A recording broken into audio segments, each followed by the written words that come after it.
Victor Hugo, 26 février 1802, 22 mai 1885, était le plus important des auteurs romantiques de langue française.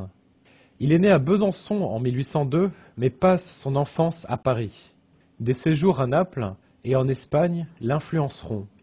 Il fonde avec ses frères en 1819 une revue, Le Conservateur littéraire, qui attire déjà l'attention sur son talent. La même année, il remporte le concours de l'Académie des Jeux Floraux.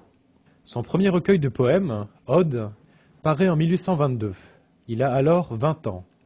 Il participe aux réunions du Cénacle de Charles Nodier à la bibliothèque de l'Arsenal, berceau du romantisme, qui auront une grande influence sur son développement. C'est avec Cromwell, publié en 1827, qu'il fera éclat. Dans la préface de ce drame, il s'oppose aux conventions classiques, en particulier à l'unité de temps et à l'unité de lieu. Il a, jusqu'à un âge avancé, de nombreuses maîtresses. La plus célèbre est Juliette Drouet, actrice sans talent qui lui consacre sa vie. Il écrit pour elle de nombreux poèmes. Tous deux passaient ensemble l'anniversaire de leur rencontre et remplissaient à cette occasion, année après année, un cahier commun qu'il nommait le livre de l'anniversaire. Élevé par sa mère vendéenne dans l'esprit du royalisme, il se laisse peu à peu convaincre de l'intérêt de la démocratie. Devenu partisan d'une démocratie libérale et humanitaire, il est élu député de la Deuxième République en 1848 et soutient la candidature du prince Louis-Napoléon, mais s'exile après le coup d'État du 2 décembre 1851 qu'il condamne vigoureusement pour des raisons morales.